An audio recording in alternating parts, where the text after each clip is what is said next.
Hello my dear student, welcome back to Aryan classes. Aryan ક્લાસીસમાં તમારું હાર્દિક સ્વાગત કરું છું. મારા દરેક વાલા વિદ્યાર્થીને જય શ્રી રામ. આ સાથે જ આપણે આપણા સંસ્કૃત વિષયની શરૂઆત કરવાની છે. એ પહેલાં મારા દરેક વાલા વિદ્યાર્થીને જણાવવાનું કે ચિંતા કરવાની જરૂર નથી. જેમ દરેક વિષયની અંદર મેં તમને ઘણી બધી હેલ્પ કરી જ છે, એવી જ રીતે સંસ્કૃત વિષયની અંદર પણ હું તમને મારાથી થશે, મારાથી પોસિબલ હશે એટલી મહેનત હું તમને કરાવડાવીશ. તો 4 દિવસનો ટાઈમ છે, હજુ તમારી જોડે 4 દિવસ છે. તો 4 દિવસની અંદર થોડું કરીને તમે તમારું સંસ્કૃતના પેપરને બેસ્ટ બનાવી શકો છો. એના માટે મારાથી જે કોશિશ થાય છે, તો હું જેમ વિડીયો અપલોડ કરું એમ તમે જોઈ અને એટલું વસ્તુ તૈયાર કરતા રહેશો તો મોસ્ટ ઓફ તમારું પેપર કવર થઈ જશે, રાઈટ. બાકી તમને ખબર છે કે સંસ્કૃતના પેપરની અંદર બહુ કોમ્પ્લિકેટેડ એનું માળખું છે પેપરનું, કારણ કે નાના ટોપિક પૂછાય છે. એના લીધે આપણને ઘણું બધું તૈયાર કરવું પડે. હા, હમણાં વિકલ્પો 20 વિકલ્પો હોય તો 20 વિકલ્પોમાં મતલબ એનું માળખું એવું હોય તો આપણને મજા આવે, પણ આમાં નાના ટોપિક પૂછાય છે એટલે આપણે ઘણું બધું તૈયાર કરવું પડે. મારથી જેટલું કવર થાય છે કરાવું છું, ફૂલ્લી તૈયારી કરાવીશ, છોતરા પાડી દેવાના છે, ચિંતા કરવાની જરૂર નથી, મજો કરીશું. આ સાથે તમને હું જણાવી દઉં કે આજે હું તમને શું ભણાવવાની છું. તો આપણું જે પેપર છે, તો પેપરની અંદર તમને 38મા નંબરનો જે ક્વેશ્ચન પૂછાય છે, અર્થ વિસ્તાર. શું અર્થ વિસ્તાર કરો? તમને અર્થ વિસ્તાર પૂછાય છે, 38મા નંબરનો ક્વેશ્ચન છે, એના ગુણભાર છે 3 માર્ક્સ. તો 3 માર્ક્સ તમારા આજે કવર થઈ જશે. તમને મારી પર વિશ્વાસ છે, તમે બધા રાહ જોઈને બેઠા છો. તો આ વિડીયોની અંદર હું તમને જેટલું કહું છું એટલું તમારે કરી લેવાનું છે. જો તમારા 3 માર્ક્સ સિક્યોર કરવા હોય તો આવી રીતે વ્યવસ્થિત લખાણ લખેલું હોય તો એક પણ માર્ક્સ તમારો કટ ના થાય. હવે તમને ખબર છે કે 38મા નંબરનો જે પ્રશ્ન છે એ તમારું ચેપ્ટર નંબર 8માંથી જ પૂછાય છે. આવું નિયત કરેલું છે કે 8મા ચેપ્ટરમાંથી જ તમારે 38મા નંબરનો પ્રશ્ન પૂછવાનો. તો હું તમને બસ આજે એ જ ભણાવવાની છું. પહેલાં તમે આટલું કરી લો, કારણ કે આ ગુજરાતીમાં છે, ગુજરાતી આપણને આવડે એટલે ગુજરાતી પહેલાં ફટોફટ પૂરું કરી નાખો, જેટલું છે એટલું કરી નાખો, રાઈટ. તો ચલો આજના વિડીયોમાં આપણે શરૂઆત કરવાની છે. હવે 8મા ચેપ્ટરના તમને જે અર્થ વિસ્તાર પૂછાય છે એમાં મોસ્ટ ઓફ 4-5 છે, એમાંથી વારંવાર જે પૂછાઈ ગયા છે તો મોસ્ટ ટાઈમ પે આજે આપણે એની ચર્ચા કરવાના છીએ. ચાલો, 1 નંબરની અંદર તમને જે આપેલો છે અર્થ વિસ્તાર, એમાં તમે જોઈ શકો છો માર્ચ, 18, જુલાઈ, મે, 21 3-4 વખત પૂછાઈ ગયો છે અને વારંવાર પૂછાય છે, રાઈટ.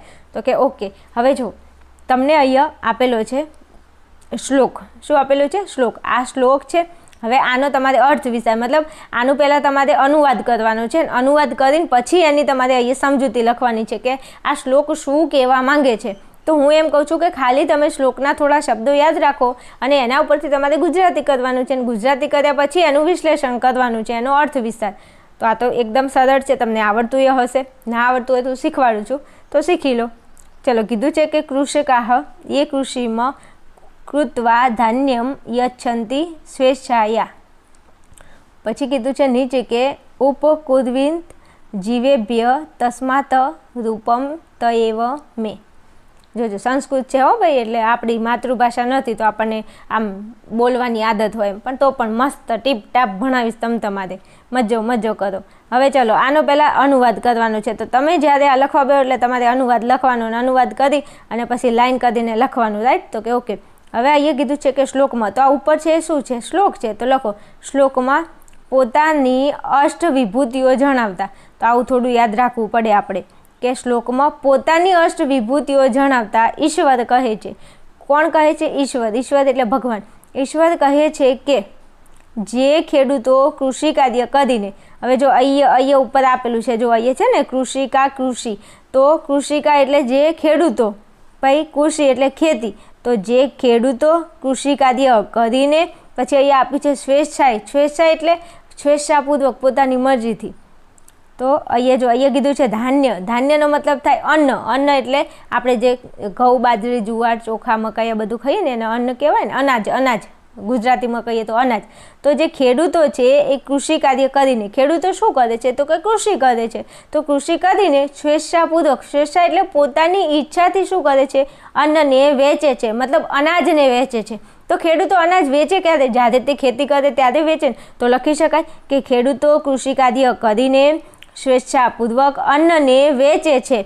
તો વેચે જ છે ને, કારણ કે ખેડૂત જ્યારે ખેતી કરે ત્યારે એ શું કરે? તો કે અનાજ મેળવે, અનાજ મેળવ્યા પછી એ વેચે છે, બીજા લોકોને પૈસેથી આપે છે અને પ્રાણીઓ ઉપર ઉપકાર કરે છે. તો અહીંયા કીધું છે, જો નીચે છે ને ઉપકુર્વીત જીવેભ્ય એટલે પ્રાણીઓ, અને ઉપકુર્વીત એટલે ઉપકાર કરે છે.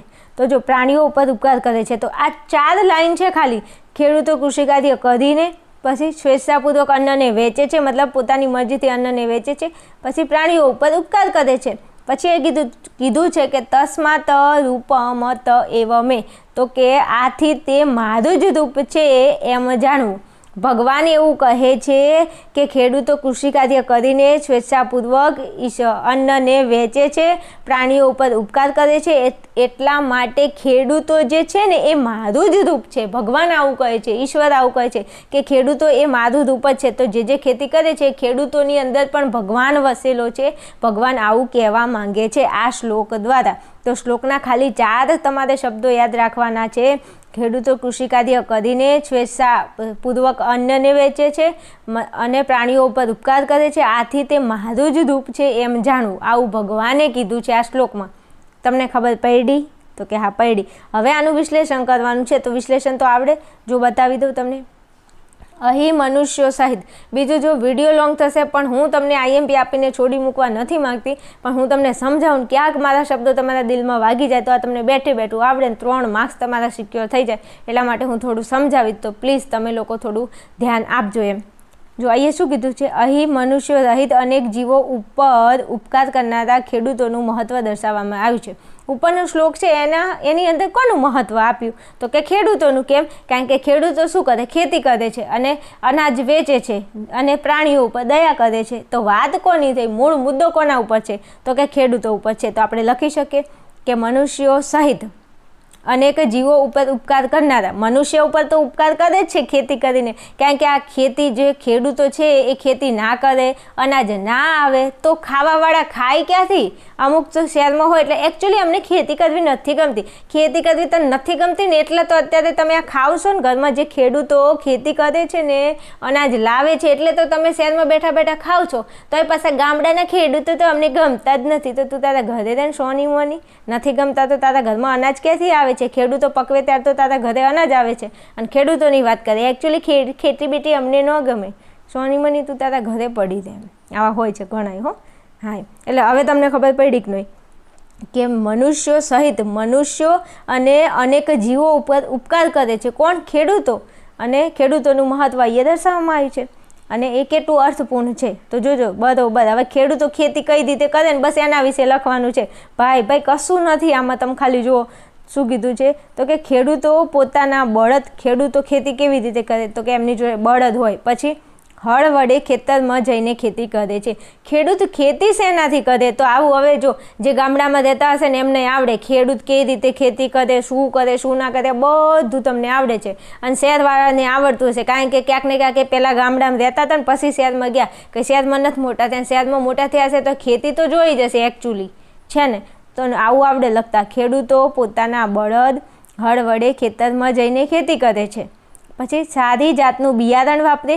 જો એ ખેતી કરે તો બિયારણ સારું લાવે, પછી પાણી જોવે, પછી ખાતર જોવે, પછી આ બધું આપીને ફળદ્રુપ જમીનમાં શું કરે છે? સારામાં સારો પાક તૈયાર કરે છે. હવે ખેડૂતો ખેતી કરે છે તો પહેલું કામ શું કરશે? તો સૌથી સરસ મજાનું બળદ જોવે, પછી હળ તો ખેતરને ખેડે, પછી સારી જાતનું બિયારણ વાપરે, પાણી ખાતર વગેરે આપીને ફળદ્રુપ જમીનમાં સારામાં સારો પાક તૈયાર કરે છે. આ માટે તેઓ રાત દિવસ ઠંડી કે ગરમી, જોજો હવે જે લોકો ખેતી કરે છે એ બિચારા રાત નથી જોતા કે દિવસ નથી જોતા, એ લોકો ઠંડી નથી જોતા કે ગરમી નથી જોતા. વરસાદ પડતો હોય તો એ વરસાદને ગણકાર્યા વિના સતત ખેતરમાં પરિશ્રમ કરે છે. કોઈના મમ્મી પપ્પા ખેતી કરતા હશે એ વિદ્યાર્થીને ખબર હશે કે તમારા મમ્મી પપ્પા રાત હોય ખેતરમાં પાણી વળ્યું હોય તો રાતે જવું પડે, દિવસે હોય તો દિવસે, પાણી હોય તો દિવસે જવું પડે, ઠંડી હોય તોય જવું પડે, ગરમી હોય તોય જવું પડે, અને વરસાદ હોય તોય જવું પડે. કામ એ કામ છે. તો સતત ખેતરમાં એ લોકો પરિશ્રમ કરે છે.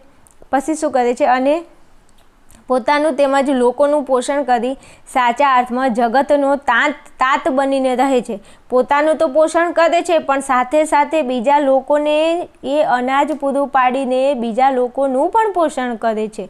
માટે એને શું કહે છે? જગતનો તાત કહે છે. તો કે સતત પુરુષાર્થ, સતત મહેનત કરે છે. દ્રઢ નિશ્ચય એમનો દ્રઢ હોય છે. પરમાત્મા પ્રત્યેની અડગ શ્રદ્ધાથી. હવે ખેતી તમે કરો તો તમને ખબર છે કાલે શું થવાનું છે, શું નહીં. ઘણી વાર જોજો ને પાણીમાં બધું તણાઈ ગયું, આવા ઘણા વિડીયો તમે પહેલાં જોયા હશે. માવઠું થાય કમોસમી વરસાદ થાય એના લીધે ખેડૂતોનો પાક નિષ્ફળ જાય, પણ તોય ખેડૂતો શું કરે છે, ભગવાન ઉપર શ્રદ્ધા રાખે છે. ખેતી કરતા હોય તો રિસ્ક તો ખરું ને, એમ કે શું નક્કી કહેવાય કે પાક થાય કે ના થાય, વરસાદ પડે ના પડે, આવું થાય. તો પરમાત્મા પ્રત્યેની અડગ શ્રદ્ધાથી ખેડૂતો કૃષિ કાર્ય વડે શું કરે છે, ધાન્ય મેળવીને સમૃદ્ધ બને છે. તો કૃષિ કાર્ય એટલે કૃષિ કરે છે અને ધાન્ય એટલે અનાજ મેળવે છે અને તેઓ સમૃદ્ધ બને છે. પરંતુ આ અન્ન તેઓ સ્વેચ્છાએ આ જે અનાજ છે એ પોતાની મરજીથી અન્યોને પણ વેચે છે, પોતાની મરજીથી એ બીજા લોકોને વેચે છે જેને જરૂર છે. પછી કોઈ પણ સ્વાર્થ વિના તેઓ સૌનું હિત કરે છે, એમને કોઈ સ્વાર્થ હોતો નથી, એ બધાનું સારું કરે છે. તેથી ભગવાન તેમને પોતાના અંશરૂપ કહે છે. હવે ખેડૂતો બીજા માટે સારું કામ કરે છે એટલે ભગવાન પોતે એવું કહે છે કે ખેડૂતો એ મારા અંશ છે, આવું ભગવાન ઈશ્વર કહે છે. ઈશ્વર પોતે સમગ્ર સૃષ્ટિ પર પોતાનું કર્તવ્ય છે. ઈશ્વર પોતે શું કહે છે, સૃષ્ટિ પર પોતાનું કર્તવ્ય છે એમ માનીને સતત પરોપકારની વર્ષા કરે છે. પછી કીધું છે કે માનવ સમાજની વિવિધ વ્યવસાયમાં જોડાયેલી વ્યક્તિઓ પણ પોતાના કર્તવ્ય બજાવવામાં નિસ્વાર્થ ભાવે કાર્યરત રહે છે. જે બીજી કોઈ પણ વ્યક્તિઓ છે એ કોઈ પણ સ્વાર્થ રાખ્યા વગર જો નિસ્વાર્થપણે કાર્ય કરે છે. તેઓ પ્રત્યેક પ્રાણી માટે પરોપકારની ભાવના રાખીને સમાનતાથી વર્તે છે. આથી તેઓ નિત્ય સૌના ઉપકારક છે. એવું કહે છે કે એ બીજા પ્રત્યે પરોપકારની ભાવના રાખે છે. ખેડૂતોની વાત થઈ રહી છે અહીંયા, એટલે ખેડૂતો કઈ રીતે ખેતી કરે છે, પછી અનાજ પકવે છે, પછી બીજાને વેચે છે તો બીજાનું સારું કરે છે, પછી સમાજમાં સારી એવી એમનું કર્તવ્ય કરે છે, નિસ્વાર્થ ભાવે કોઈ સ્વાર્થ રાખ્યા વગર પરોપકારની ભાવના એમની અંદર હોય છે. આવું બધું આપણે ન લખી શકીએ, અને આપણે ગુજરાતી છીએ, ગુજરાતી કે પાસા ના પડે હો, હા, મજો કરવાનો છે એક્ઝામની અંદર. ચલો પછી કીધું છે વૈદિક કાળમાં કૃષિ માનવાનો મુખ્ય વ્યવસાય હતો. શું કીધું છે, વૈદિક કાળમાં કૃષિ માનવ છે. વૈદિક કાળ એટલે જ્યારે વૈદો હતા એ કાળની અંદર જે કૃષિ એટલે ખેતી હતી એ માનવનો મુખ્ય વ્યવસાય હતો. સાચી વાત, પહેલાં મુખ્ય વ્યવસાય તરીકે ખેતી હતી. આ તો હવે નવા નવા ધંધા ઊભા થયા છે. હા, પહેલાં નહોતું, કશું જ નહોતું એમ. તો આજે પણ આપણો દેશ કૃષિ પ્રધાન છે. ભારત દેશ આજ પણ કૃષિ પ્રધાન કહેવાય છે. કેમ? કારણ કે ભારત દેશની અંદર ઘણા બધા 75% લોકો લગભગ આઈ થિંક ખેતી કરે છે. તે સમયે ખેતરોમાં પાકેલા નવા ધાન્ય વડે યજ્ઞ કરવામાં આવતો હતો. હવે લો, વૈદિક કાળ હતો ત્યારે એનો માનવનો મુખ્ય વ્યવસાય કૃષિ હતો. આપણો દેશ આજે કૃષિ પ્રધાન છે.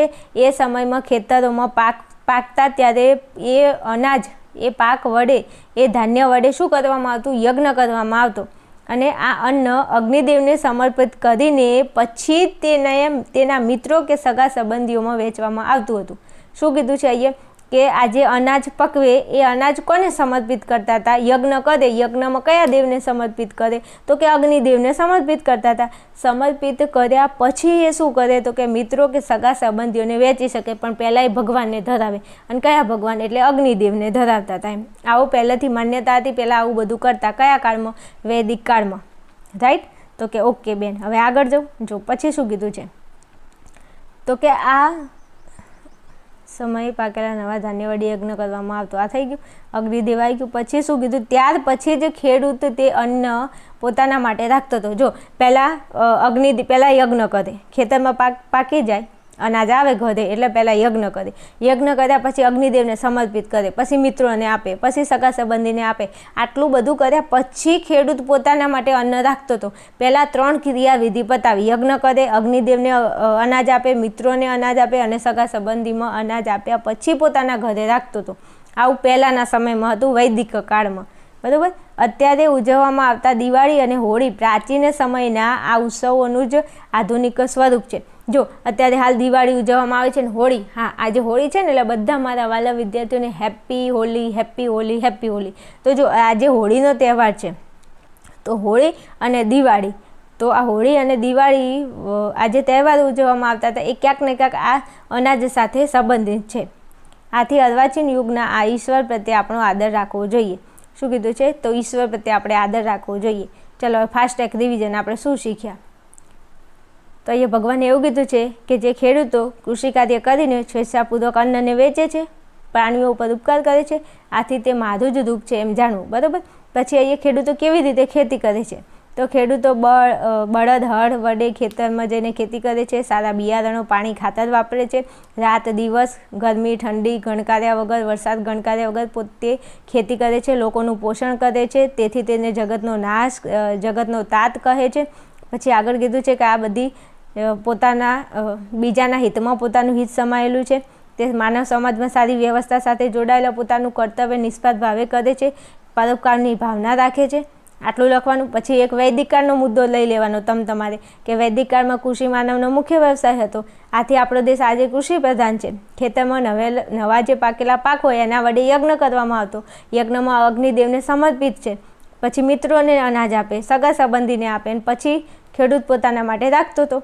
દિવાળી અને હોળી એ પ્રાચીન તહેવારોનું મહત્ત્વ છે એના લીધે. અને આથી અર્વાચીન યુગના આ ઈશ્વર પ્રત્યે આપણે આદર રાખવો જોઈએ. પત્યું, બસ પતી ગયું.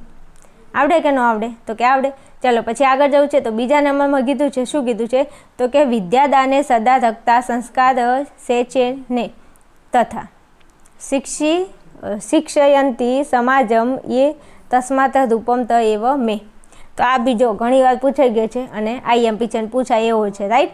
તો ચિંતા કરવાની કોઈ જરૂર નથી. સમજ્યા? મારે કહી લઈ જાઓ. ચલો હવે સમજાવી દઉં છું. આ શ્લોકમાં ભગવાન કહે છે કે જે સંસ્કારોના સિંચનમાં અને વિદ્યા પ્રદાન કરવામાં હંમેશા લાગેલા રહીને સમાજને શિક્ષણ આપે છે, આથી તે મારું જ રૂપ છે.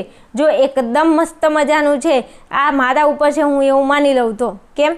કારણ કે તમે અહીં જોઈ શકો છો કે ભગવાન એવું કહે છે. શું કહે છે? કે જે સંસ્કારોના સિંચનમાં અને વિદ્યા પ્રદાન કરવામાં હંમેશા લાગેલા રહીને. હવે જ્યારથી તમારી એક્ઝામ ચાલુ થઈ છે ત્યારથી હું શિક્ષક છું, તો હું તમને શું કરું છું? વિદ્યા પ્રદાન કરવામાં હંમેશા લાગેલી રહું છું. અને આ વિદ્યા પ્રદાન કરીને હું સમાજને શું કરું છું? તો કે શિક્ષણ આપું છું.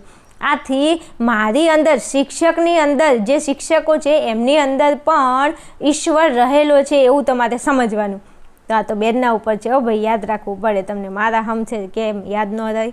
શું કીધું ભગવાને? ભગવાન એવું કહે છે કે જે સંસ્કારોના સિંચનમાં વિદ્યા પ્રદાન કરવામાં હંમેશા લાગેલા રહીને, એટલે હંમેશા શું કરે? વિદ્યા પ્રદાન કરવામાં લાગેલા જ હોય અને સમાજને શું કરે છે? શિક્ષણ આપે છે. તો હું હંમેશા તમારા માટે વિડીયો નથી બનાવતી અને હંમેશા તમને શું કરું છું? તો કે શિક્ષણ આપું છું, સમાજને શિક્ષણ આપું છું. આથી મારી અંદર, શિક્ષકની અંદર પણ ઈશ્વર છે એવું માનવું, એવું ઈશ્વર કહે છે આ શ્લોકની અંદર, રાઈટ? ઓકે, ચલો ત્યાંથી આગળ જઈએ. તો ઈશ્વર આધુનિક યુગના પોતાના સ્વરૂપને સ્પષ્ટ કરે છે, જેમાં તે માનવ સમાજનું હિત કરનારા 8 વ્યવસાયીઓના રૂપને પોતાના સ્વરૂપ તરીકે ગણાવે છે, જેમાં સમાજને વિદ્યાદાન દ્વારા સંસ્કાર સિંચન કરનારા શિક્ષકો પણ તેમનું એક સ્વરૂપ છે એમ ઈશ્વર માને છે. ચલો આગળ જાઉં. ચલો પછી ત્યાંથી આગળ જઈએ તો તમને એવું કીધું છે કે એવું કહીને તેમના પ્રત્યે માન અને ગૌરવ દર્શાવાયું છે. આ શ્લોક વાંચતા આપણી નજર સમક્ષ ગુરુ સાંદીપની, જો તમારે શિક્ષકો વિશે લખવાનું છે, આ જે શ્લોક છે ને શિક્ષક આધારિત છે, તો તમે શિક્ષકો વિશે શું જાણો છો તમે પહેલાં અહીંયા હું તમને સમજાવું, જોઈ લો, અને પછી એનું વિશ્લેષણ તમારે તમારા શબ્દોમાં લખવાનું છે. આગળનો મેં તમને જે અર્થ વિસ્તાર સમજાવ્યો એ ખેડૂતો ઉપર હતો અને તમને બહુ મસ્ત ટકાટક સમજાવ્યું છે. અને તમને 2 આપશે, 2માંથી કોઈ પણ એક લખવાનો છે, એટલે થોડું વ્યવસ્થિત તૈયાર કરી લો ને. મારે કલે જાઓ. શું કીધું છે? જો આ શ્લોક વાંચતા આપણી નજર સમક્ષ ગુરુઓ, એટલે પહેલાંના જમાનાની અંદર જે શિક્ષકો થઈ ગયા, જે ગુરુઓ થઈ ગયા, એમાં એક નામ છે ગુરુ સાંદીપની. પછી બીજા છે આચાર્ય દ્રોણ, તમને ખબર છે ને આચાર્ય દ્રોણ. પછી કીધું છે ચાણક્ય વગેરે જેવા શ્રેષ્ઠ ગુરુઓ જાણે કે ત્રાદસ થઈ જાય છે. વાત સાચી છે, પહેલાંના જમાનાની અંદર જે ગુરુઓ હતા પોતાના શિષ્યોને બહુ સારું શિક્ષણ આપતા હતા અને હાલ પણ બધા આપે જ છે, સારા શિક્ષકો છે જ ભાઈ, એવું નથી કે શિક્ષકો નથી. આજ પણ શિક્ષકને પોતાનો શું ગોલ હોય કે પોતાના જોડે ભણેલું વિદ્યાર્થી ખૂબ જ આગળ જાય. અને મને પણ આમ અંદરથી બહુ આશા ઉમેદો છે કે તમે મારી જોડે ભણ્યા છો ને તો તમે જિંદગીમાં કોઈ જગ્યાએ પાછા ના પડો અને સારી એવી સરકારી નોકરી મેળવો, એવા બધાને મારા આશીર્વાદ છે ભાઈ. હા, તો અહીંયા તમને એવું કીધું છે કે જ્ઞાનને વહેંચીને સદા સમાજને શિક્ષિત કરવામાં મગ્ન રહેતા શિક્ષકો. જોજો, જ્ઞાનને વહેંચીને અમે લોકો શું કરીએ, અમારી જોડે જે જ્ઞાન છે એ તમને આપીએ છીએ. તો જ્ઞાનને વહેંચીને સદા સમાજને શું કરે છે, શિક્ષિત કરવામાં મગ્ન રહેતા શિક્ષકો. અમે આખો દિવસ, હું તો આખો દિવસ 24 કલાક આ તમારા સંસ્કૃતમાં જ હાલ તો રચી પછી રહું છું. હું શું કરું તમારા માટે, તો તમારું પેપર બેસ્ટ જાય. લગભગ તમારું પેપર ચાલુ થાય ને તમારી એક્ઝામ ત્યારથી હું છે ને રાત દિવસ મજૂરી કરું છું, કહેવાનો મતલબ એમ. તો માનવ સંસ્કૃતિના મજબૂત પાયા સ્વરૂપે છે. તેઓ પોતાના જ્ઞાન, બુદ્ધિ, ગુણ અને વ્યક્તિત્વ વડે વિદ્યાર્થીનું ઘડતર કરે છે. વાત સાચી છે. એક સારો શિક્ષક એક વિદ્યાર્થીનું આવનારું ભવિષ્ય નક્કી કરી શકે છે. રાઈટ. ચલો, પરોપકારની ભાવના રાખીને સૌ શિષ્યો પ્રત્યે સમાનતાથી વર્તે છે. પરોપકારની ભાવના હોય છે શિક્ષકની અંદર અને દરેક વિદ્યાર્થીને સમાન રાખે છે અને સમાનતાથી વર્તે છે. ચલો, પછી શું કીધું છે, તો કે તેમના સર્વાંગીણ વિકાસ માટે સતત પ્રયત્નશીલ રહે છે. તમારો વિકાસ થતો હોય તો હું પ્રયત્નશીલ છું જ. એવી રીતે દરેક શિક્ષક પોતાના વિદ્યાર્થીઓ પ્રત્યે કેવા હોય, પ્રયત્નશીલ રહે છે. કંઈ પણ પ્રયત્ન, તમારે કંઈ પ્રોબ્લેમ હોય તો તમારી પાછળ હું 100% પ્રયત્ન કરી શકું છું. ચલો, પોતાની પાસે રહેલા જ્ઞાનને અન્યોને વેચવાનું તે જ શિક્ષકનું ઉત્તમ કાર્ય છે. મારી પાસે જે જ્ઞાન રહેલું છે એ મારે બીજા વિદ્યાર્થીઓ સુધી વહેંચવું, એ જ મારું શું છે, કર્તવ્ય છે. પછી બાળકોમાં સ્નેહ, અહિંસા, સત્યપાલન, કરુણા વગેરે જેવા ગુણોનું સિંચન શિક્ષકો પોતાના આચરણ દ્વારા જ કરે છે. શું કીધું છે કે બાળકોની અંદર સ્નેહ એટલે કે લાગણી, અહિંસા એટલે કોઈને મારઝૂડ નહીં, અહિંસા ના કરવી, સત્ય બોલવું, કરુણા એટલે દયા રાખવી વગેરે ગુણોનું સિંચન એક શિક્ષક જ કરી શકે છે પોતાના વિદ્યાર્થી પ્રત્યે. માત્ર ધન પ્રાપ્તિ માટે જ નહીં, માત્ર પૈસા માટે કામ કરવું એ એમનું ધ્યેય નથી હોતું. હું એ તમને કહી દઉં છું, હું ખાલી મારી યુટ્યુબ ચેનલ ચલાવવા કે પૈસા કમાવા માટે તમારી જોડે કે તમારી માટે આટલી મહેનત નથી કરતી. પૈસા તો મારો ભગવાન ઉપર બેઠો છે. મારો વિષ્ણુ ભગવાન મહાન છે.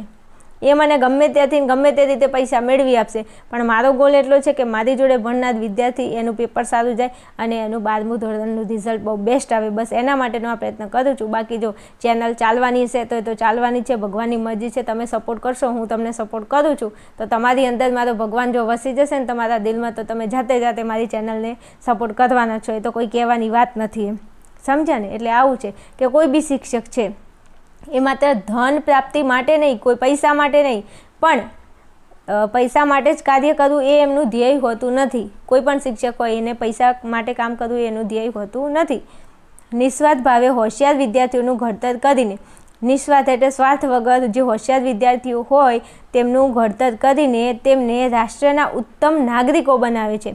આપણા દેશના ઉત્તમ નાગરિકો બનાવે છે વિદ્યાર્થીને, અને વિદ્યાર્થીઓ એ દેશનું ભવિષ્ય છે, એ તો તમને બધાને ખબર છે.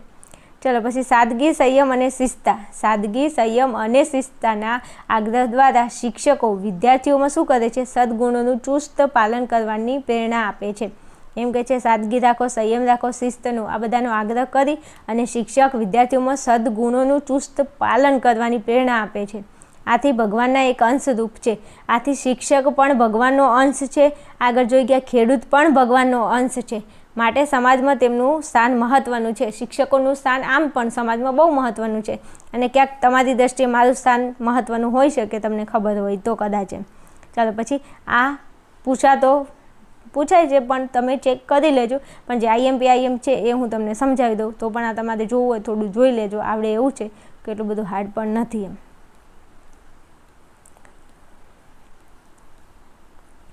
ચલો, આ વધારે વખત પૂછાઈ ગયું છે. પેલા વચ્ચેના જે બે છે ને એ પ્લીઝ તમે એટલા જોઈ લેજો, બરાબર. અને આ તો ખાલી તમને એનો અનુવાદ આવડે તો પાછળનું લખાણ તો તમને એમને આવડવાનું છે. આમાં શું છે, ચલો, આમાં તમને કીધું છે નાહ વૈકુંઠ રાજો અસ્મિ કૈલાસાધિ પર્વતીના વા લોકાના હિતકારી યત જ્ઞેય રૂપ તદેવ મે. હવે આ શું કહેવા માગે છે શ્લોક જોજો. હે માનવો, હું વિષ્ણુ લોકનો રાજા નથી. એમ કીધું છે કે હું વિષ્ણુ લોકનો રાજા નથી, હું કૈલાસનો સ્વામી નથી. તો તમે કોણ છો? જગતનું જે કલ્યાણ કરનારું રૂપ તે જ મારું રૂપ છે એમ જાણવું. હવે આ શ્લોક છે એમાં એવું કીધું છે કે હું વિષ્ણુ લોકનો રાજા નથી. શું કીધું છે? હું વિષ્ણુ લોકનો રાજા નથી, હું કૈલાસનો સ્વામી નથી. અહીંયા આપેલું છે જો કૈલાસપતિ છે ને, તો કૈલાસનો સ્વામી નથી. અહીંયા વૈકુંઠ રાજો અસ્મિ, ના આગળ છે ના એટલે નથી. અહીંયા વૈકુંઠ રાજો એટલે વિષ્ણુ લોકનો રાજા નથી, પછી એ કૈલાસપતિ, કૈલાસનો સ્વામી એટલે પતિ નથી. પછી એ નીચે લોકોના હિતકારી, જો આપેલું જ છે નીચે, જગતનું જે કલ્યાણ કરનારું રૂપ છે તે જ મારું રૂપ છે એમ જાણવું. તમને ખાલી અહીંયા થોડું લખવામાં તકલીફ પડે, પણ થોડું ખાલી 2-5 વખત લખીને તૈયાર કરી નાખો ને તો કંઈ અઘરું નથી એમ. ચલો એનું વિશ્લેષણ જોઈએ છીએ. તો શું કહે છે? તો કે પ્રસ્તુત શ્લોકમાં જ્ઞેય રૂપ તદેવ મેં નામના પાઠમાંથી લેવામાં આવ્યો છે, જેમાં ઈશ્વર સ્વયં પોતાના સ્વરૂપને સ્પષ્ટ કરે છે. ઈશ્વર પોતે કહે છે કે હું કોણ છું, એવું ઈશ્વર કહે છે. શું કહે છે? તેઓ જણાવે છે કે હું વૈકુંઠનો રાજા નથી. ઈશ્વર આવું કહે છે, ભગવાન આવું કહે છે કે હું વૈકુંઠનો રાજા નથી કે કૈલાસનો સ્વામી નથી. હું વૈકુંઠનો રાજા નથી, કૈલાસનો સ્વામી નથી, તો તમે કોણ છો? તો એ પોતાનો પરિચય આપે છે કે પ્રસ્તુત પદ્યમાં કવિએ માનવોને ઉપકારક એવા ઈશ્વરના 8 અભિનવ રૂપોની કલ્પના કરી છે. ઈશ્વરના કેટલા રૂપો છે? 8 છે, એની કલ્પના કરી છે. તો 8 રૂપો કયા કયા છે? તો એક તો ધાન્ય પકવનાર ખેડૂત, પછી વસ્ત્ર વણનાર વણકર, પછી ગૃહ નિર્માણ કરનાર કડિયો. જો એક ખેડૂત છે, પછી એક વણકર છે, એક કડિયો છે, જ્ઞાનના અજવાળા પાથરનાર શિક્ષક, એક શિક્ષક છે, પછી સ્વાસ્થ્ય સંરક્ષણ વૈદ એટલે એક ડૉક્ટર, પછી વૈજ્ઞાનિકના આવિષ્કાર કરનાર વૈજ્ઞાનિક, પછી શીલ સદાચારનો પ્રચાર કરનાર સંત. જોજો બરોબર, ભગવાન એવું કહે છે કે મારા 8 રૂપો છે. ભગવાને એવું કીધું છે કે મારા 8 રૂપો છે. કયા કયા? એક તો ખેડૂત, એ ભગવાનનું રૂપ છે. પછી વણકર, કડિયો, શિક્ષક, વૈદ એટલે ડૉક્ટર, પછી વૈજ્ઞાનિક અને સંત. આ બધા શું છે? ભગવાનના રૂપ છે. અહીંયા આપેલા છે, જો તમે જોઈ લો. 1, પછી આ 2, આ 3, 4, આ 5, આ 6, આ 7 અને અહીંયા નીચે હશે 8. આવી ગયા ને 8? જો અહીંયા આવી ગયું. રાષ્ટ્રની સુરક્ષા કરનાર સૈનિકો. તો આ 8 જણા છે ને એ કોણ છે? એમાં સાક્ષાત ભગવાનના અંશ છે, ભગવાનનું રૂપ છે. આ બધા જે લોકો 8 જણા તમને કીધું ને એ. તો કે નવયુગની 8 મૂર્તિઓ છે. આ પ્રમાણે માનવ સમાજનું હિત કરનારા 8 વ્યવસાયીઓના રૂપને ભગવાન પોતાના જ સ્વરૂપો બતાવે છે. જો આવું લખતા ના આવે, ભગવાન એવું કહે છે કે મારા 8 રૂપો છે. હું વૈકુંઠનો રાજા નથી, હું કૈલાસનો પતિ નથી. હું કોણ છું? તો હું આ 8 રૂપોની અંદર સમાવેશ પામેલું છું. 8 રૂપો કયા કયા? તો એક તો અહીંયા આવી ગયું, એક તો સૈનિક, પછી ઉપર આવી ગયું, જો અહીંયા કીધું છે ઉપર, એક તો ખેડૂત છે, એક વણકર છે, એક કડિયો છે, એક શિક્ષક છે, એક વૈદ એટલે ડૉક્ટર છે, પછી એક વૈજ્ઞાનિક છે, અને એક સંત અને એક સૈનિક. આ 8 જણા જે છે ને એ કોના રૂપ છે? ઈશ્વરના 8 રૂપો છે. કીધું ને ઈશ્વરના 8 અભિનવ રૂપોની કલ્પના કરી છે. તો આ કડિયો છે, વણકર છે, શિક્ષક છે, ડૉક્ટર છે, વૈજ્ઞાનિક છે, સંત છે ને સૈનિક છે. આ 8 રૂપો કોના છે? ભગવાનના છે. આવું ભગવાને કીધું છે. જો અહીંયા કીધું છે વ્યવસાયીઓના રૂપને ભગવાન પોતાના સ્વરૂપ બતાવે છે. તેઓ માનવ જીવનના અસ્તિત્વ માટે આવશ્યક રોટી, કપડાં, મકાન. જોજો, મનુષ્યને શું જરૂર છે? રોટીની જરૂર છે, કપડાં, મકાન. આ તો 3 એની પાયાની જરૂરિયાત છે, રોટી, કપડાં ને મકાન. તો રોટી કોણ પૂરી પાડે? તો ખેડૂતો. એ પકવે ને અનાજ ત્યારે. પછી કપડાં, તો એ કપડાં કોણ સીવે? જે સીવતું હોય, વણકરને જે પકવતું હોય, કપડાનું ઉદ્યોગ જે કરતા હોય. પછી મકાન, તો કડિયો મકાન બનાવે. પછી શિક્ષણ, તો શિક્ષણ કોણ આપે? તો કે શિક્ષકો આપે. પછી સ્વાસ્થ્ય કોની જોડે? વૈદ્ય એટલે ડૉક્ટર પૂરું પાડતા હોય. પછી સુખના સાધનો, સજ્જતા અને સુરક્ષા કોણ આપે? તો સૈનિકો આપે. તો આ બધું પૂરું કોણ પાડે છે? ઉપરના 8 અંગો જે આપણે જોઈ ગયા એ. તો સુરક્ષા આપનારા સામાજિકો છે. ચલો પછી આગળ શું કીધું છે? તો કે પરમેશ્વર જેમ કોઈ પણ જાતના દબાણ વિના સ્વેચ્છાથી પોતાની ફરજ છે. પરમેશ્વર જેમ પરમેશ્વર કોઈ પણ જાતનું દબાણ નથી કરતું, પણ આ તો પોતાની ફરજ છે એમાં માનીને જીવ માત્ર પર સતત પોતાની કૃપા શું કરે છે? સ્વરૂપ ઉપકારોની વર્ષા કરે છે. કોઈ એમને કહેતું નથી, પણ એ પોતાની સ્વરૂપ પોતાની ફરજના અનુરૂપે તે આ જીવો ઉપર શું કરે છે? તો કે ઉપકાર કરે છે. તેમ માનવ સમાજની વિવિધ વ્યવસાયોમાં જોડાયેલી વ્યક્તિઓ પણ કોઈપણ પ્રકારના દબાણ વિના પોતાનું નૈતિક કર્તવ્ય સમજીને જે તે વ્યવસાય કરે છે. આમ જેટલી વ્યવસાય સાથે જોડાયેલી જે વ્યક્તિઓ છે એના ઉપર કોઈ દબાણ નથી કરતું, પણ એ પોતાનું કર્તવ્ય સમજીને વ્યવસાય કરે છે. રાઈટ? ઓકે, ચલો પછી શું કીધું છે? જે તે વ્યવસાયમાં તો આવી ગયું ને, તો કે જે તે પદ પર કાર્યરત રહીને તેઓ ફરજ બજાવે છે તેથી જ આ પ્રકારના માનવો ઈશ્વરનું જ રૂપ છે એમ ઈશ્વર જણાવે છે. એટલા માટે ઈશ્વર એવું કહે છે કે આ 8 પ્રકારના જે માનવો છે એ મારું જ રૂપ છે, એવું ઈશ્વર ભગવાન પોતે આવું કહે છે કે આ 8 જણા જે મનુષ્યો છે એમાં હું પોતે વાસ કરું છું અને એ મારું એક રૂપ છે, આવું ભગવાન કહે છે. ખબર પડી? ચલો, મેં તમને સરસ મજાના 3 સમજાવ્યા છે. ચલો, અહીંયા એક બીજું આપેલું છે તો એ પણ લઈ લઉં છું સાથે સાથે, કારણ કે પૂછાઈ ગયેલું છે, રાઈટ. તો આ 4 IMP છે, આ 4 તો તમે કરી જ નાખજો. 4માંથી 2 પૂછાય છે, એટલે મતલબ આ જેટલા આપેલા છે એમાંથી 2 પૂછાય છે, તો આપણે 4 કરી લઈએ તો 4માંથી એકાદું તો પૂછાઈ જશે. એટલે તમારે મજો કરો એમ. ચલો, પછી કીધું છે કૃષક, તંતુવાચય, શિલ્પી, પ્રશિક્ષક, તથા પછી વૈદ્યો, વૈજ્ઞાનિક, સાધુ, સૈનિક ઇતિ વિશ્રુતા. તો જોજો, કૃષક એટલે ખેડૂત, પછી તંતુવાચક એટલે વણકર, પછી શિલ્પી એટલે કડિયો, પછી પ્રશિક્ષક એટલે શિક્ષક, અને અહીંયા કીધું છે વૈદ્યો એટલે વૈદ, પછી વૈજ્ઞાનિક એટલે વૈજ્ઞાનિક, સાધુ એટલે સાધુ, પછી સૈનિક એટલે સૈનિક, એમ સૌ જાણીતા છે. હવે જોજો, આમાં તમારે ગોખવાનું નથી. ગોખને કા નહીં ક્યું? કારણ કે અહીંયા તમને આપેલું જ છે, જેવા તમને નામ આપે છે ને એવો અનુવાદમાં લખી દો.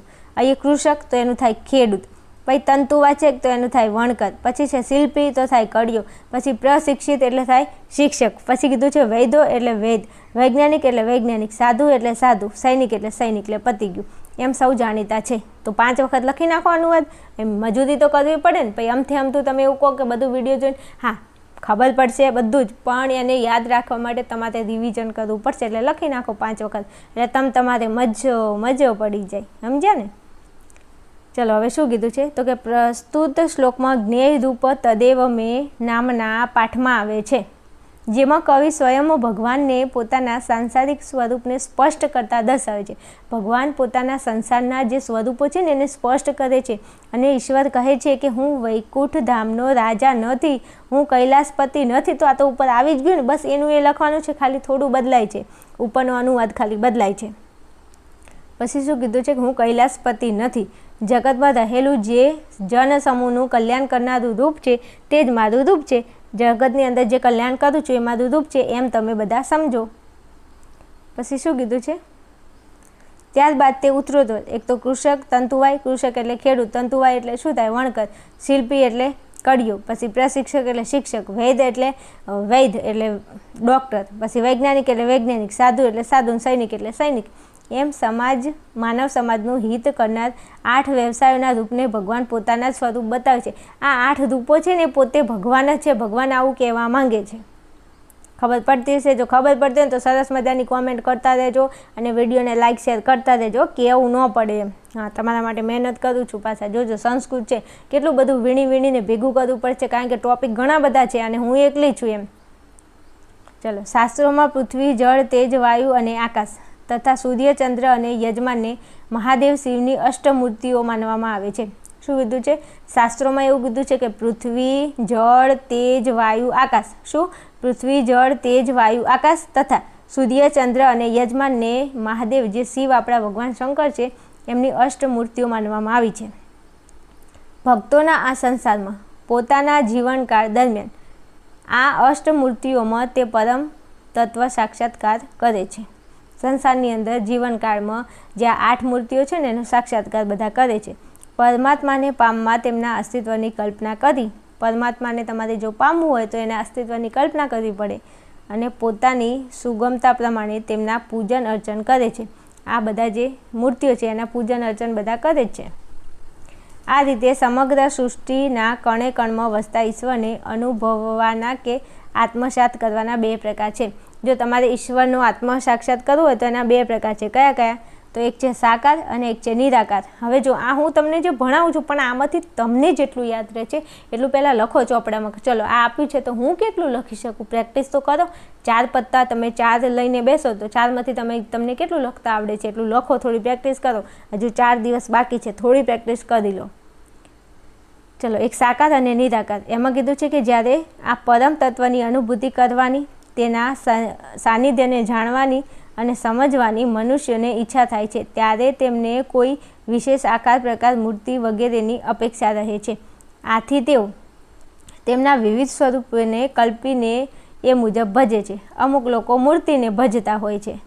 આ ઈશ્વરના સ્વરૂપો હોવાનો અનુભવ જ્ઞાન તથા ક્યારેક કર્મની સમાનતાના લીધે પણ શક્ય બને છે. અમુક લોકો સાકાર મતલબ મૂર્તિની અપેક્ષા રાખી અને તેના આકાર અને પ્રકાર અને મૂર્તિની પૂજા કરતા હોય છે ને એ પ્રમાણે તેઓ કલ્પના કરતા હોય છે. તો કે નિરાકાર ભક્તિનું સ્વરૂપ દર્શાવી શું કીધું છે? વેદો આથી જે તે પરમાત્માને નેતિ નેતિ કહે છે, જે સ્વરૂપને ઋષિમુનિઓ અને મહાપુરુષો ધ્યાનમાં પામે છે. ચલો પછી આગળ વધવું છે. આગળ તમને શું કીધું છે? મોટા મોટા મુદ્દા છે, પણ આમાંથી જો હું તમને કહું છું તમને જેટલું યાદ રહે ને એટલું લખજો. એવું નહીં કે મેં બધું ભણાવ્યું છે, તમને તમારે આ લઈને બેસવાનું છે. આ તો હું તમને સમજાવું છું કે તમારે કઈ રીતે યાદ રાખવું એમ. આ મેં તમને સમજાવ્યું છે યાદ રાખતા એમ. એમાં આગળના 2 છે ને તો એકદમ સહેલા છે એમ, ધ્યાનમાં લેજો. ચલો, આ પ્રમાણે પરમેશ્વર સ્વેચ્છાએ સતત કાર્યશીલ રહીને પોતાનું કર્તવ્ય બજાવે છે. પદહિતમાં હંમેશા મગ્ન રહે છે. ઈશ્વરનું કામ જ શું છે? બસ પોતાના કાર્યમાં હંમેશા મગ્ન રહે છે. એ મનુષ્યનું સારું જ કામ કરે છે સ્વેચ્છાએ. મનુષ્ય લોકના આ 8 વ્યવસાયિકો પણ પોતાના કર્મો કરી રહ્યા છે. આ જે કર્મો આપણે 8 અંગોની વાત કરી, આ 8 વ્યવસાયિકો જે આપણે શિક્ષકને, આ ડૉક્ટરને, વૈજ્ઞાનિકને વાત કરીને, એ બધા શું કરે છે? તો પોતપોતાના કામ કરી રહ્યા છે. તેમના દ્વારા માનવ જાતિ પર નિરંતર ઉપકાર કરે છે. એ લોકો શું કરે છે? માનવ જાતિ ઉપર ઉપકાર કરે છે. માનવની જરૂરિયાતો જેવી કે ભોજન, વસ્ત્ર, નિવાસ, પાછું આવ્યું શિક્ષણ, આરોગ્ય, ભૌતિક સુખ સગવડના સાધનો, આધ્યાત્મિક સુખ, શાંતિ પ્રદાન કરનારા સંતો, સુરક્ષા પ્રદાન કરનારા સૈનિકો, આ સર્વે કોઈ આપનારા સંતોષનારા 8 વ્યવસાયો ધરતી પરના ઈશ્વરની અષ્ટમૂર્તિઓ જેવા જગતમાં પ્રસિદ્ધ છે. તો આ એમ કહે છે કે ભગવાનની જેવી 8 મૂર્તિઓ છે ને, એવી આ 8 લોકો આ દુનિયાની અંદર શું સારું કામ કરી રહ્યા છે, લોકોની જે જરૂરિયાત છે મનુષ્યની એ પૂરી કરી રહ્યા છે. તેમના કાર્યો થકી આ સૌ નિત્ય જન સમૂહની સેવા કરે છે અને તેમને નિરંતર ભોજન, વસ્ત્રથી લઈને સ્વાસ્થ્ય, સુખ, શાંતિ પ્રદાન કરે છે. આ બધા લોકો શું કરે છે? કોકને ભોજન અર્પણ કરે છે, કોકને સ્વાસ્થ્ય, વસ્ત્ર, સુખ, શાંતિ પ્રદાન કરે છે. આ 8 અંગો. આથી જ ઈશ્વરે તેમજ પોતાના અંશ રહેલા છે તેમ કહીને જનસેવા એ પ્રભુ સેવા. તેથી ભગવાને એવું કહી દીધું છે કે જનસેવા, તમે કોકની સેવા કરો ને એનો મતલબ એવો જ થાય કે પ્રભુની સેવા કરી. તમને હું હજુ કહું છું, તમે એક ટાઈમ ભગવાનની કદાચ સેવા નહીં કરો તો કંઈ વાંધો નહીં, પણ કોઈ મનુષ્યને દુઃખ હોય, તકલીફ હોય તો એની સેવા કરજો, તો ભગવાન હે ને તમારી ઉપર રાજી રહેશે અને ભગવાન ઉપર જોઈ જ રહ્યો છે કે આ ભલે એમ કે મારી પૂજા નથી કરતો, પણ આમ બીજા મનુષ્યને જો મદદરૂપ થાય છે ને તો એ સૌથી મોટી ભગવાનની સેવા છે એવું માની લેવાનું તમારે. એટલે જ કીધું છે કે તમે જન એટલે મનુષ્યની સેવા કરો ને તો એ પ્રભુ એટલે ભગવાનની સેવા થઈ જાય છે. તેમ સમજાવતા આપણા સમાજના આ સૌજનો તેમજ કારીગરો વર્ગ પ્રત્યે પણ આદર સન્માન દાખવવાનો ઉપદેશ આપ્યો છે. આ 8 લોકોની જે વાત કરી એમના પ્રત્યે આપણે મનુષ્યએ શું કરવું જોઈએ? આદર રાખવો જોઈએ. રાઈટ? માય કહો લઈ જાઓ. જો સરસ મજાનું મેં તમને ભણાવ્યું છે, તમને 4 અર્થ વિસ્તાર મેં તમને શીખવાડ્યા કેવી રીતે લખવા. એમાં જે 2 છે ને તો 2 સેમ ટુ સેમ છે અને બીજા 2 છે થોડા અલગ છે. એક ખેડૂત ઉપર છે, એક શિક્ષક ઉપર છે, અને એક આ 2 છે ને એ 8 અંગો ઉપર છે. તો આટલા 4 છે એ પહેલાં કરી લેજો. રાઈટ? આટલું કરો. ચલો પછી આગળ હું તમને થોડું પ્લાનિંગ આપું છું અને આગળનો ટોપિક બીજા વિડીયોની અંદર તમને ભણાવું છું. ઓકે, ચલો મળીશું નેક્સ્ટ વિડીયોમાં. ત્યાં સુધી જોતા રહેશો આર્યન ક્લાસીસ.